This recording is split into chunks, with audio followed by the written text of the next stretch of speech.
આજનું ટાઇટલ તમે જોઈ લીધું, program your mind to make money from stock market. Stock માર્કેટમાંથી આપણે માઇન્ડ અને માઇન્ડ પાવરનો ઉપયોગ કરીને કઈ રીતે પુષ્કળ રૂપિયા કમાવા આ વિડીયોમાં ખાસ જોશું. તમે આ વિડીયો વચ્ચે ક્યાંય સ્કીપ ના કરતા. જો તમારે સ્ટોક માર્કેટમાંથી સારું એવું ફંડ જનરેટ કરવું હોય તો આપણું જે માઇન્ડ છે, બરાબર, એ કેવી રીતે કામ કરે છે. શરૂઆત કરીએ માઇન્ડથી. માઇન્ડ આપણું જે છે ને એ બહુ જ વિચલિત છે. પહેલાં આપણે માઇન્ડને સમજવું જરૂરી છે અને પછી જો આપણે ટ્રેડિંગ કરીએ તો આપણને એમાં વધારે સફળતા મળી શકે છે. તો કઈ રીતે વિચલિત છે, હવે આપણે પહેલાં તો આપણે એ જોઈએ કે જ્યારે પણ આપણે કોઈ પણ વસ્તુ વિચારીએ કે આપણે એક ગોલ એચીવ કરવો છે, તો એ ગોલ ઘણા બધા લોકો એચીવ નથી કરી શકતા. એનું એક જ કારણ છે કે બીજી ઘણી બધી ડિસ્ટ્રેક્શન એમના જીવનમાં આવે છે, જેના લીધે તેનું મન છે તે વિચલિત થઈ જાય છે. તેનું મન તેના ગોલ તરફથી ફરી જાય છે. તો આપણે આપણા માઇન્ડને કઈ રીતે ફોકસ કરવું, આપણે આપણા માઇન્ડને કઈ રીતે કામ કરતું કરવું, જેના દ્વારા એ સ્ટોક માર્કેટમાં રોંગ ડિસિઝન ના લે અને એકદમ રાઇટ ડિસિઝન લઈને, રાઇટ એન્ટ્રી લઈને રાઇટ જ એક્ઝિટ લે, તેવો જાદુ આપણે આપણા માઇન્ડ દ્વારા કરાવી શકીએ છીએ. તો આપણે પહેલું સમજવું છે કે ટ્રેડિંગ વખતે what is the problem of this mind. એટલે કે ટ્રેડિંગ, જ્યારે આપણે ટ્રેડિંગ દરમિયાન, લાઈવ ટ્રેડિંગની હું વાત કરું છું, કે લાઈવ ટ્રેડિંગ વખતે આપણું માઇન્ડ કઈ રીતે કામ કરે છે પહેલાં તે સમજીએ અને પછી આપણે આ વિડીયોમાં બીજા પાર્ટમાં એ સમજશું કે આપણે તેને પ્રોગ્રામ કઈ રીતે કરવાનું છે કે તેને આપણે બેસ્ટ વર્ક કરાવી શકીએ. તો જનરલી લાઈવ ટ્રેડિંગ વખતે જે તકલીફો આવે છે તે પહેલાં આપણે જોવાની છે ને તેની ઉપર આપણે ફોકસ કરવાનું છે. જો તેની ઉપર આપણે ફોકસ કરશું તો તેનું સોલ્યુશન આપણે લાવી શકશું. તો લાઈવ ટ્રેડિંગ દરમિયાન પહેલું જે પ્રોબ્લેમ છે ટ્રેડરને અને બીજા લોકોને જેને ટ્રેડિંગ કરવું છે, કે તે ફક્ત મગજમાં ફક્ત ને ફક્ત પ્રોફિટ રાખીને જ તે ટ્રેડિંગ કરે છે. મગજમાં પ્રોફિટ રાખીને જ તે વ્યક્તિ ટ્રેડિંગ કરે છે, બાકી કોઈ પણ પાસા તે મગજમાં રાખતો નથી, જે તે સૌથી મોટી ભૂલ કરે છે. હવે તમે ચોંકી ગયા છો કે હું એવું કહું છું કે ભાઈ પ્રોફિટ રાખે છે તો ઓબ્વિયસલી પ્રોફિટ જ રાખે ને, કોઈ લોસ થોડો રાખે. પણ તમારે મગજમાં લોસ પણ રાખવો પડશે. લોસનો મારો કહેવાનો મતલબ છે રિસ્ક મેનેજમેન્ટ. તમે કોઈ પણ ટ્રેડ એક્ઝિક્યુટ કરો તો તમને પહેલેથી ખબર હોવી જોઈએ કે તમારીથી વિરુદ્ધ એ ટ્રેડ જશે તો તમે તમારા મૂડીમાંથી કેટલા રૂપિયા ગુમાવશો. જો તમને એ જ ન ખબર હોય કે તમે કેટલા રૂપિયા ગુમાવવાના છો, તો તમને કેવી રીતે ખબર પડશે કે આગળ જતાં કેટલા રૂપિયા તમે કમાવાના છો. તો હું તમને આ માઇન્ડ પ્રોગ્રામ કરીને એવી ટેકનિક શીખવાડવાનો છું જેમાં તમને એ તો ખબર પડશે કે તમે ટોટલ ટ્રેડ લેતા પહેલાં કેટલા રૂપિયા ગુમાવવાના છો, તેનું કેલ્ક્યુલેશન આપણે બેસ્ટ કરીને દેખાડશું. પણ તમને જે આગળ મળશે પ્રોફિટ, ઇન્કમ અથવા તમે જે કમાવાના છો તેની કોઈ લિમિટ જ નથી, તે એબન્ડન્સ છે અને તમે પુષ્કળ રૂપિયા તેમાંથી પ્રોફિટ જનરેટ કરવાના છો ફક્ત એક જ ટ્રેડમાં. બીજો જે પોઈન્ટ છે તે છે એન્ટ્રી. મોસ્ટલી લોકો, અનુભવી લોકો હોય તે અને બિન અનુભવી લોકો હોય તે ટ્રેડિંગમાં હંમેશા એન્ટ્રી ખોટી લેતા હોય છે. એન્ટ્રી લેવા માટે ઓબ્વિયસલી તમારે સ્ટોક માર્કેટનું નોલેજ લેવું જરૂરી છે. તેનો બેઝિકથી પાયો સમજવો જરૂરી છે. સ્ટોક માર્કેટ કેવી રીતે કામ કરે છે. કેટલાય બધા એવા લોકો છે, કેટલાય બધા એવા ટ્રેડરો છે જે પુષ્કળ રૂપિયા શેરબજારમાંથી કમાય છે. તેની સામે મોટા ભાગનો વર્ગ એવો છે 90% જે રૂપિયા ગુમાવે છે. તો આ બંનેમાં મોટો ફરક છે એન્ટ્રી. તેમને એન્ટ્રી લેતા નથી આવડતી. તો એન્ટ્રી જે હોય છે તે સ્ટ્રેટેજી મુજબ ટ્રેડર લેતા હોય છે, પણ એન્ટ્રી લેતી વખતે તમારું માઇન્ડ સેટ કેટલી બધી વાર વિખાઈ જતું હોય છે. ત્યારે તમારું માઇન્ડ કેવી રીતે કામ કરે તે હું સમજાવું કે જ્યારે પણ તમારી સ્ટ્રેટેજી મુજબ, તમારી રણનીતિ મુજબ એન્ટ્રી આવે છે એટલે પહેલો ફિલિંગ જે તમારું માઇન્ડમાં આવે છે તે છે ડર. સૌથી પહેલાં તમને ડર જ લાગે છે કે આજે હું અહીંયા આ પર્ટિક્યુલર વસ્તુ બાય કરીશ અને જો નીચે જશે તો. એટલે આ તોને લીધે ઘણા લોકો તો ટ્રેડિંગ જ નથી કરતા. જે લોકો ટ્રેડિંગ લે છે અને મોસ્ટલી લોકોને પહેલો ટ્રેડ વિરુદ્ધ જ જાય છે એની, પણ ત્યાં ગભરાવાની જરૂર નથી. વિરુદ્ધ જાય તો એનો પણ રસ્તો છે. જો આપણી વિરુદ્ધ વસ્તુ જાતી હોય તો આપણી ફેવરમાં પણ વસ્તુ થતી હોય છે, જે માણસો ઓછું વિચારે છે. તે આપણે માઇન્ડ પ્રોગ્રામ કરીને આપણી ટ્રેડિંગ સિસ્ટમ બેસ્ટ બનાવીને આપણે કરી શકીએ છીએ. ત્રીજો જે પોઈન્ટ છે તે છે એક્ઝિટ. હવે તમે સમજી લો કે તમને એન્ટ્રી પણ આવડી ગઈ, તમારો ટ્રેડ સાચો પડ્યો અને તમે 100 રૂપિયાની કોઈ વસ્તુ ખરીદી છે અને ત્યાં આગળ તમને અત્યારે 20 કે 30 રૂપિયાનો પ્રોફિટ ચાલુ છે. તો તમને તરત જ મગજમાં આવશે કે મને મારા ઇન્વેસ્ટમેન્ટ ઉપર 20% અને 30% મળે છે અને ટોટલ મારું ઇન્વેસ્ટમેન્ટ 100 રૂપિયામાંથી 130 રૂપિયાનું થાય છે. તો તમે શું કરશો કે એક્ઝિટ થઈ જશો. તો એક્ઝિટ છે એ એન્ટ્રી કરતાં પણ બહુ જ ઇમ્પોર્ટન્ટ છે સ્ટોક માર્કેટમાં. જે એક્ઝિટમાં માસ્ટરી મેળવી દે તે જ પુષ્કળ રૂપિયા કમાઈ શકે છે. આપણે એક બીજું એક્ઝામ્પલ લઈએ કે તમે કોઈ પણ 10 લાખ રૂપિયાનો માલ લીધો સ્ટોક માર્કેટમાંથી અને તમારો ટ્રેડ સાચો પડ્યો અને તમારો 1 લાખ, 1.5 લાખ, 2.5 લાખ તેવો પ્રોફિટ શરૂ થઈ ગયો. હવે તે એક્ઝિટ ક્યારે કરવું, તે પ્રોફિટ બુક ક્યારે કરવો? કારણ કે 2 લાખનો પ્રોફિટ હોય અને હું બુક ન કરું અને એ ત્યાંથી જ તે નીચે વયો જાય અને મારો 2 લાખનો પ્રોફિટ પણ વયો જાય અને હું લોસમાં આવી જાઉં, એવું પણ બનતું હોય છે. હું 2 લાખનો પ્રોફિટ બુક કરી લઉં અને પછી તે સ્ટોક છે અથવા કોઈ પણ આપણે જે ટ્રેડ લીધો હોય તે ઉપર જાય છે અને આપણે જોઈએ છે કે આપણે 2 લાખ જ બુક કર્યા, પણ પછી આપણે જો હોલ્ડ કર્યા હોત તો 3 લાખ મળે, 4 લાખ મળે, 5 લાખ મળે, આમ એબન્ડન્સ રૂપિયા મળે છે. આપણે જોયું જ છે કે ઘણી બધી વાર સ્ટોક માર્કેટમાં ફક્ત 5 મહિનામાં, 6 મહિનામાં, 2 મહિનામાં રૂપિયા ડબલ થઈ જતા હોય છે, પણ આપણે તે ટ્રેડમાં હોતા નથી. તો તમે જ્યારે હોલ્ડ કરો તો તે સ્ટોક હાલતો નથી, તમે જ્યારે બુક કરી લો તો તે સ્ટોક હાલે છે. આવું મોસ્ટલી બનતું હોય છે. એટલે લોકો એવું પ્રિફર કરે છે કે ભાઈ સ્ટોક લઈને મૂકી દઈએ આપણે, પછી જોયું જશે 5 વર્ષમાં તો વધવાનું જ છે, પણ નહીં. તે પહેલાં એવું હતું, હવે તેવું નહીં થાય. એટલે એક્ઝિટ એક્ઝેક્ટલી અને પરફેક્ટલી આપણે એક્ઝિટ ક્યારે કરવાનું તે મોસ્ટ ઇમ્પોર્ટન્ટ છે, જે આપણે આગળ આ વિડીયોમાં સમજશું, જેમાં આપણે આપણા માઇન્ડને પ્રોગ્રામ કરવાનું છે. ત્રીજો જે પ્રોબ્લેમ છે માઇન્ડ સાથે તે છે રોંગ ડિસિઝન. તમે જ્યારે સવારના ટ્રેડિંગ કરવા બેઠો ત્યારે ઘણા બધા વિચારો તમારા મનમાં ફરતા હોય છે ટ્રેડિંગ સિવાયના, અને તે વિચારોના લીધે, તે ટેન્શનના લીધે, તે સ્ટ્રેસના લીધે તમે શેર બજારમાં હંમેશા રોંગ ડિસિઝન લ્યો છો. રોંગ ડિસિઝનમાં મારો કહેવાનો મતલબ છે કે ક્વોન્ટિટી જે વ્યક્તિ લે છે, જે લોટ્સ લે છે તેમાં તેનું ધ્યાન નથી હોતું, તે જે એન્ટ્રી લે છે તેમાં તેનું ધ્યાન નથી હોતું. બીકને કારણે તે ત્યાં ને ત્યાં બેઠો રહે છે અને થોડો પ્રોફિટ આવે ત્યાં તે બુક કરી લે છે અને શોર્ટ ટર્મ વિચારે છે અને શોર્ટ ટર્મ ટ્રેડિંગ કરે છે. બીજું છે ફોકસ. તમારું માઇન્ડ જો પ્રોગ્રામ નહીં હોય ટ્રેડિંગ માટે તો તમારે ટ્રેડિંગમાં ફોકસ ના રહે, અને ટ્રેડિંગમાં સૌથી વધારે રિક્વાયર્ડ રહેશે આપણે ફોકસ. કારણ કે સડન ચેન્જ આવવાની શક્યતા શેર બજારમાં હંમેશા રહે છે. તમારા મગજમાં જે હશે તેનાથી વિરુદ્ધ ફક્ત 1 જ સેકન્ડ થશે. શેર બજારમાં બાજી ગમે ત્યારે ફરી શકે છે. તો જો તમારું માઇન્ડ ચેન્જ માટે તૈયાર ના હોય તો ક્યારેય પણ સ્ટોક માર્કેટમાં વધારે ફંડથી ટ્રેડિંગ ના કરવું. માર્કેટ છે તે સર્ટન નથી. માર્કેટમાં ગમે ત્યારે ઉતાર ચઢાવ આવી શકે છે, જેમ આપણે પહેલા જ વાત કરી એમ. તો માર્કેટ ઇઝ અનસર્ટન, એટલે કે ગમે ત્યારે ગમે તે થઈ શકે છે. પણ અહીંયા મોસ્ટલી લોકો એવું જ વિચારે છે કે ગમે ત્યારે ગમે તે થઈ શકે છે તો મારી વિરુદ્ધ જ ટ્રેડ જશે અને હું ગુમાવીશ, એની કરતાં બીજા ધંધામાં રૂપિયા રોકવા સારા, શેર બજાર ના કરાય. તો સાચી વાત છે, જો એવો વિચાર હોય તો શેર બજાર ના જ કરાય.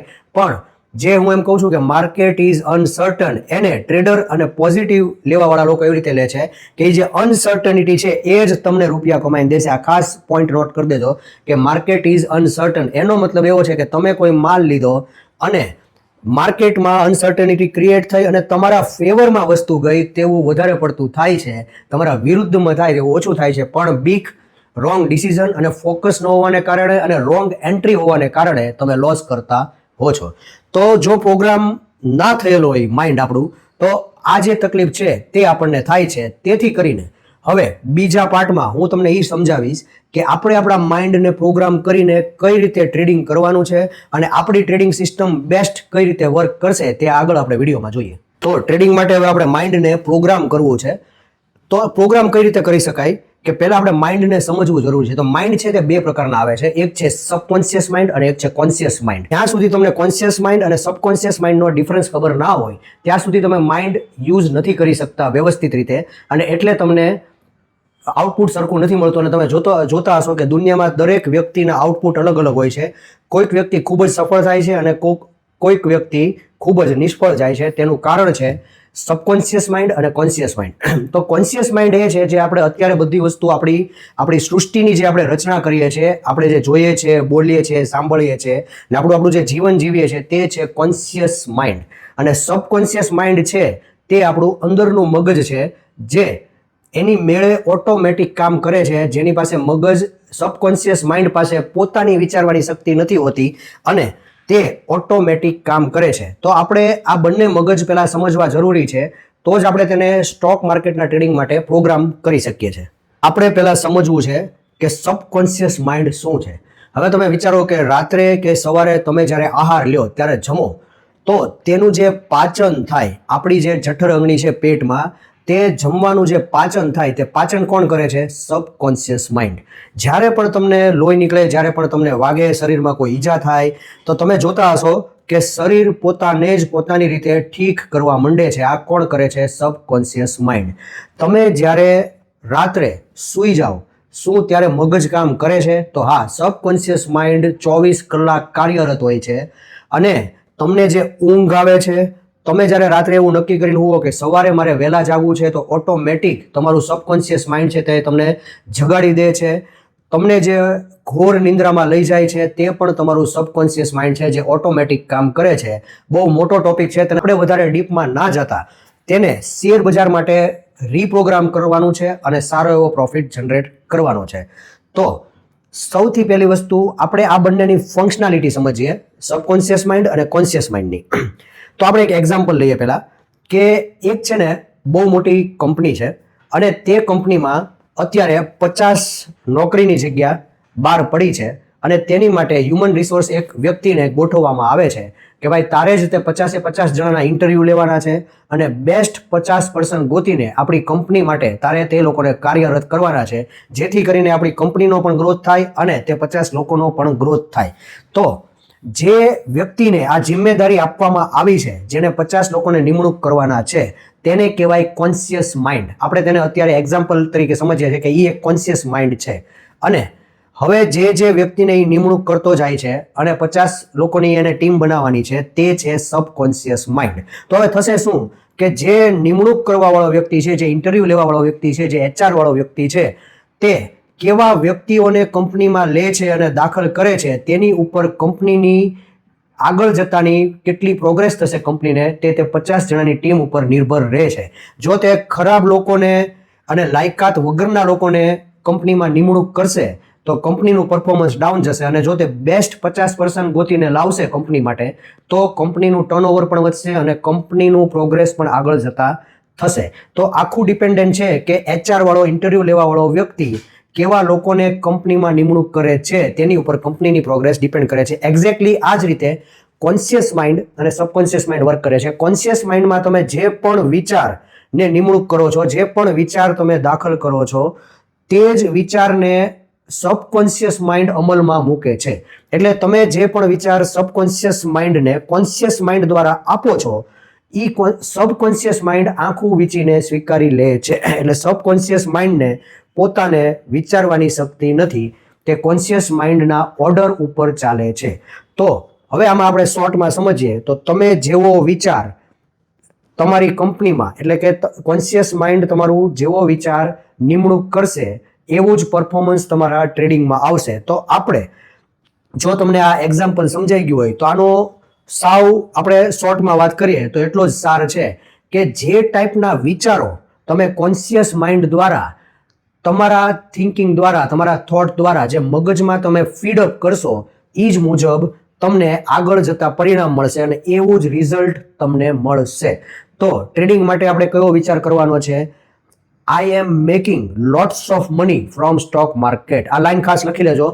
આ જ વિચાર આપણે ભલે હજી શીખેલા ના હોય, ભલે હજી નોલેજ ન હોય, પણ પહેલો વિચાર તમારે જે અંદર કંપનીમાં ફીડઅપ કરવાનો છે તમારી માઇન્ડમાં, તે છે કોન્શિયસ માઇન્ડ દ્વારા I am making lots of money from stock market. હું શેર બજારમાંથી પુષ્કળ રૂપિયા કમાઈ રહ્યો છું. વિચાર ફીડઅપ કરવાથી આપણે હવે પહેલો સ્ટેપ આપણા માઇન્ડને પ્રોગ્રામિંગ શરૂ કરી દીધું છે અને પહેલું કોડિંગ આપણે સ્ટોક માર્કેટમાં એન્ટર પણ નથી થયો, હજી તમારે શીખવાનું પણ બાકી છે.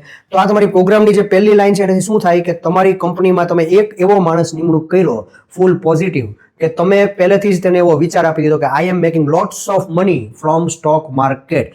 તો આનેથી જે નેગેટિવ બ્લોકેજ છે, શેર બજારમાં રૂપિયા ના બને, શેર બજાર સટ્ટો કહેવાય, તેમાં તો ઘણા બધા લોકો રૂપિયા ગુમાવે છે, વગેરે વગેરે નેગેટિવ વિચારો બધા ફટાક દેખાના સાઈડમાં વયા જશે. અને હવે જે 90% સિવાયના લોકો, 10% લોકો જે પુષ્કળ રૂપિયા કમાવે છે, એ કેટેગરીમાં તમે ત્યારે ને ત્યારે સામેલ થઈ જશો. બીજું જે વસ્તુ છે, સેકન્ડ જે છે તમારા માઇન્ડમાં પ્રોગ્રામ ફીડઅપ કરવાનો, એ છે ટ્રેડિંગ સિસ્ટમ. તમે જે પણ ટ્રેડિંગ સિસ્ટમ તમારી બનાવી હોય, એમાં આપણે ડીપમાં નહીં જઈએ, હું મારી ટ્રેડિંગ સિસ્ટમ તમને બીજા વિડીયોમાં પ્રોવાઈડ કરીશ, પણ તમને તમારી ટ્રેડિંગ સિસ્ટમમાં પૂરો ભરોસો હોવો જોઈએ. તમે તમારી ટ્રેડિંગ સિસ્ટમ ચેક કરેલી હોવી જોઈએ. તમને જો તેમાં રિઝલ્ટ મળી ગયેલું હોય અથવા તમે જુઓ છો કે તમે ટ્રેડિંગ નથી કરતા પણ તમારી ટ્રેડિંગ સિસ્ટમ તમે રોજ જોઈને જુઓ છો કે વાહ ભાઈ મેં આમ કર્યું હોત તો મારા આટલા રૂપિયા બને, તો એ સાચું જ છે. તમારે કોઈની જરૂર નથી. તમારા માઇન્ડે તમને સંકેત આપી જ દીધા છે. ફક્ત વાર છે એક્ઝિક્યુશનની, મતલબ કે તમારે એક્ઝિક્યુટ કરવાનું બાકી છે. તો તમારા માઇન્ડને એવી રીતે પ્રોગ્રામ કરવાનો છે કે તમારી ટ્રેડિંગ સિસ્ટમમાં તમે એક ટ્રેડ લ્યો એમાં તમે કેટલા રૂપિયા ગુમાવો છો, કેટલા મેળવો છો એ નથી જોવાનું. તમે એક પણ ટ્રેડ લ્યો તો પહેલા તમારે ઈ ગણતરી કરવાની છે કે ટોટલ તમે કેટલા રૂપિયા ગુમાવો છો. તમે 7% રૂપિયા ગુમાવો છો, તમે 6% રૂપિયા ગુમાવો છો, તે પહેલેથી તમને ખબર હોવી જોઈએ. અને તમારી સિસ્ટમમાં કેટલા ગુમાવો છો ઈ જોઈને તમે જ્યારે ટ્રેડ લ્યો પછી જોવાનું છે કે તમે કેટલા મેળવો છો. તમે કેટલા મેળવો છો એ બહુ જ ઇમ્પોર્ટન્ટ પોઈન્ટ છે. અને એમાં સૌથી મેઇન કામ કરશે તમારી ટ્રેડિંગ સિસ્ટમ. તમારી ટ્રેડિંગ સિસ્ટમને તમારા માઇન્ડ સાથે જોઈન્ટ કરવા માટે તમારે તેને એક ધારું ફોકસથી ઓબ્ઝર્વ કરવી જરૂરી છે. ઓબ્ઝર્વ કરવી તેની ઉપર કે તમે ટ્રેડ લઈ લીધો, એન્ટ્રી પણ તમે લઈ લીધી, તો ખાસ ધ્યાન કરજો, program your mind to exit from your trade. તમારા ટ્રેડમાંથી એક્ઝિટ થવા માટે તમારા માઇન્ડને તમારી ટ્રેડિંગ સિસ્ટમ આરે પ્રોગ્રામ કરવાનું છે. કઈ રીતે પ્રોગ્રામ કરવાનું છે તે ખાસ જાણજો. કે મારી પાસે એક ટ્રેડિંગ સિસ્ટમ છે જેમાં હું 2 ટૂલ યુઝ કરું છું, MACD અને EMA. તો તમારે MACD કેવી રીતે વર્ક કરે છે અને EMA કેવી રીતે વર્ક કરે છે તે પહેલાં ખાસ જોવું જરૂરી છે. તેની ઉપર 2-3 પેપર ટ્રેડિંગ કરો. 2-3 મહિના સુધી તમે તેને આખું જાણી લો, ઓબ્ઝર્વ કરો અને તમે જોશો કે તેમાં જાદુ દેખાતો હોય, તમને પુષ્કળ રૂપિયા દેખાતા હોય, તો તમારી તે ટ્રેડિંગ સિસ્ટમ ફિક્સ છે. અને તમારું સબકોન્શિયસ માઇન્ડ જે તમારી માટે નિંદ્રા લાવે છે, જે તમારી માટે પાચન કરે છે, એ જ સબકોન્શિયસ માઇન્ડ તમારું એટલું એક્ટિવ થઈ જશે, એક્ટિવેટ થઈ જશે કે તમને ઓટોમેટિક જ ખ્યાલ આવવા મળશે કે આ રાઈટ એક્ઝિટ છે કે નથી. તે તમારા માઇન્ડને પ્રોગ્રામ કરવું સડન ચેન્જ માટે. હવે છે ને આપણે હમણાં જ વાત થઈ કે માર્કેટ અનસર્ટન છે. તો શું પ્રોબ્લેમ થાય છે કે ઓપ્શન ટ્રેડિંગમાં મેં ખાસ એવું જોયું છે કે 10 લાખ રૂપિયાની મૂડી હોય ને વ્યક્તિ પૂરેપૂરો માલ લઈને રૂપિયા ગુમાવી દેતો હોય છે. તો તેના મગજમાં શું એવું ન હોવું જોઈએ કે માર્કેટ અનસર્ટન છે? તો બધાને ખબર જ છે, હું વિડીયોમાં કે મારે કહેવાની જરૂર નથી કે માર્કેટ ફૂલ વોલેટાઇલ છે અને માર્કેટ અનસર્ટન છે. એટલે કે એનું કાંઈ નક્કી નથી, ગમે ત્યારે ઉપર જઈ શકે છે અને ગમે ત્યારે નીચે જઈ શકે છે. એટલે આપણે મગજમાં પૂરેપૂરી તૈયારી રાખવી પડે. તૈયારી શેની? તૈયારી સિમ્પલ છે કે આપણી વિરુદ્ધ ટ્રેડ જાય તો કેટલા જશે? 6% જશે, 7% જશે, 10% જશે. હવે આપણને ખબર જ છે કે આપણી વિરુદ્ધ જ્યારે ટ્રેડ જાય તો આપણી ટ્રેડિંગ સિસ્ટમ મુજબ આપણે આપણું માઇન્ડ ઓલરેડી પ્રોગ્રામ કરી દીધેલું છે કે ભાઈ 7% જ રૂપિયા તમારા જવાના છે તમારી મૂડીમાંથી અને આટલું રિસ્ક તો લેવું જ પડશે જો ટ્રેડિંગ કરવું હોય તો, નકર આ ધંધો કરવાનો કોઈ ફાયદો નથી. તો તમને ખબર જ છે કે અનસર્ટનિટી આવશે તો તમારા પર્ટિક્યુલર ફિક્સ 7% જ જવાના છે, તો તેનાથી કોઈ બીવાની જરૂર નથી. પણ હવે તમને જ્યારે 7% ઉપર બાજુ મળતા હોય, તમે કમાતા હો, ત્યારે ખાસ ધ્યાન રાખજો દોસ્તો કે તરત નીકળી જવાનું રાખતા નહીં. ઘણીવાર તેમાં તમને ફૂલ જેકપોટ લાગતો હોય છે, પણ તે ફૂલ પ્રેક્ટિસ દ્વારા, ફૂલ નોલેજ દ્વારા અને ફૂલ તમારી પોતાની ટ્રેડિંગ સિસ્ટમ ઓબ્ઝર્વ કરીને જ તે મેળવી શકાય છે. તેમાં કોઈ જાદુઈ ચાવી નથી, કારણ કે મહેનત તો કરવી જ પડશે. છેલ્લું વસ્તુ છે કે તમે જ્યારે ટ્રેડિંગ કરવા બેઠો ત્યારે મેં તમને એક પહેલી લાઈન જે પ્રોગ્રામેટિકલી કરી છે કે I am making lots of money from stock market. આ લાઈન ખાસ તમારે બોલવાની છે. બીજું કે whatever will happen for my good. જે પણ થશે તે મારા સારા માટે થશે, તે જોઈને જ તે ટ્રેડ લેવાનો છે. કારણ કે હવે આ રીતે પ્રોગ્રામ કરવાથી તમને ખબર છે કે તમારા જવાના છે ફક્ત 7% પણ આવવાના છે પુષ્કળ. તમે ખુદ જ ટ્રેડિંગનો જો ચાર્ટ ઓબ્ઝર્વ કરતા હો તો તમારે સ્ટોપ લોસ તમે જે મૂક્યો હોય તે હિટ નથી થતો અને ત્યાંથી પછી ઉપર મોટી રેલી દે છે, પણ આપણે તે ટ્રેડમાં લાંબુ બેઠા નથી હોતા. કારણ કે સ્ટોક માર્કેટમાં સૌથી વધારે જોવે છે પેશન્સ. રાઈટ ટાઈમે જો તમે એક્ઝિટ કરતા શીખી જશો તો તમને કોઈ નહીં રોકી શકે. અને રાઈટ ટાઈમે એક્ઝિટ કરવા માટે મેં તમને આ કીધું એ 4 પ્રોગ્રામેટિકલી લાઈન તમારે પ્રોગ્રામ કરવાની છે. અને પ્રોગ્રામ કરવા માટે આપણે ઘણા બધા પાસા સમજ્યા, જેમાં ટ્રેડિંગ દ્વારા આપણે રૂપિયા કમાઈ શકશું. માઇન્ડને એક બીજી રીતે કામ કરતા કરવાનું છે. હવે તમે જોશો કે લોકો રૂપિયા પાછળ પાગલ છે. રૂપિયા કમાવા આખો દી રૂપિયા પાસે દોડે છે. એના શરીરનું પણ ધ્યાન નથી રાખતા અને હેલ્થ બગડતી જાય છે મોસ્ટલી લોકોના અત્યારની જે જીવનશૈલી છે તે મુજબ. તો હું એવું કહેવા માંગુ છું મારા વિદ્યાર્થીઓને, મારા ક્લાયન્ટને, મારા મિત્રોને કે રૂપિયા પાછળ પાગલ ના થાવ, તમે કાબિલિયત પાછળ પાગલ થાવ. તો એની માટે આપણે એક એક્ઝામ્પલ સમજીએ કે એક માણસ પતંગિયું પકડવા દોડે છે અને પતંગિયાની પાછળ તે દોડ્યા કરે છે અને પતંગિયું જ્યારે પણ પકડે છે એટલે પતંગિયું મરી જાય છે. તો આનેથી શું સાબિત થાય છે કે તમે પતંગિયા પાછળ દોડ કરો અને તમે પકડવાની ટ્રાય કરો એટલે પતંગિયાને પણ ઈજા પહોંચે છે, તે મરી જાય છે અને તમારે જે જોતું છે તે મળતું નથી. એની જગ્યાએ તમે તમારું જીવન ને એવું ગાર્ડન બનાવી નાખો કે સામેથી ત્યાં પતંગિયા બેસવા આવે. જો આ એક્ઝામ્પલથી તમને સમજાઈ જતું હોય કે don't chase money, attract money. તમારે રૂપિયા પાછળ પાગલ નથી થવાનું, તમારે રૂપિયાને એટ્રેક્ટ કરવાના છે. શું કામ? તો મોસ્ટલી લોકો હજી સમજી જ નથી શકતા કે money is energy. Money is energy. રૂપિયા એક ઉર્જા છે. મની એનર્જી છે એનો મતલબ એમ કે આખા સૃષ્ટિમાં આપણી પૃથ્વી ઉપર એબન્ડન્સ રૂપિયા છે, પુષ્કળ રૂપિયા છે. અને તમે જોવો છો નેટમાં, વિડીયોમાં કે ઘણા લોકો એટલા બધા અમીર છે કે તેના ઘરમાં રૂપિયા સમાતા નથી. એટલે રૂપિયા ફૂલ છે પૃથ્વી ઉપર, પણ શું કરવાનું છે તમારે તે રૂપિયા એટ્રેક્ટ કરવાના છે. એટ્રેક્ટ કરશો તમે રૂપિયા, જો તમે આ મગજમાં નાખી દેશો કે મની ઇઝ એનર્જી, તો હું ગેરંટી દઉં છું મેજિક થશે, મિરેકલ થશે, ઓટોમેટિક રૂપિયા તમારા જીવનમાં ફ્લો થવા મળશે. આ મારી ગેરંટી છે. પણ શું કરવું પડશે તમારે આની માટે? તમારે તમારા વિચાર બદલવા પડશે. મને આશા છે કે આ વિડીયો તમને સમજાઈ ગયો હશે. હવે જેમ આ ટાઇટલમાં એક બીજી વસ્તુ પણ છે કે મેં આ જ પદ્ધતિ દ્વારા પ્રોફિટ કર્યો છે, જેના સ્નેપ હું તમને અહીંયા દેખાડી દઉં છું. આ સ્નેપ ઓલરેડી મારા વોટ્સએપ ગ્રુપમાં પડેલા જ છે. છેલ્લા અમુક મહિનામાં અમે આ પ્રોફિટ જનરેટ કર્યો છે આ સેમ માઇન્ડસેટ યુઝ કરીને. અને મને આશા છે કે હું તમને મદદરૂપ થયો હોઈશ તમારી લાઈફ ચેન્જ કરવામાં. સિરિયસલી આ વિડીયો તમે ફોલો કરજો. ના સમજાણો હોય તો બીજી વાર જોજો. અને આ રીતે જો તમે ટ્રેડિંગ કરશો તો 100% રૂપિયા બનશે. હવે આ જ વિડીયોનો એક બીજો ભાગ હું લાવી રહ્યો છું. એ બીજા ભાગમાં મારે શું સમજાવવાનું છે તમને? મારે સમજાવવાનું છે મારી ખુદની બેંક નિફ્ટીની ટ્રેડિંગ સિસ્ટમ. હું તમને મારી બેંક નિફ્ટીની ટ્રેડિંગ સિસ્ટમ તો સમજાવીશ જ તે, જેને દ્વારા હું પ્રોફિટ કરું છું. પણ તમને સાથે સાથે એ પણ સમજાવીશ કે હું આ સબકોન્શિયસ માઇન્ડનો યુઝ કરીને તે બેંક નિફ્ટીમાં કેવી રીતે ટ્રેડ લઉં છું. તે આખું આ બીજા પાર્ટમાં આવશે, જેમાં બેંક નિફ્ટીની સ્ટ્રેટેજી અને how to program your mind to make money from bank nifty using smart art strategy, તે તમને બીજા વિડીયોમાં જાણવા મળશે. ધન્યવાદ.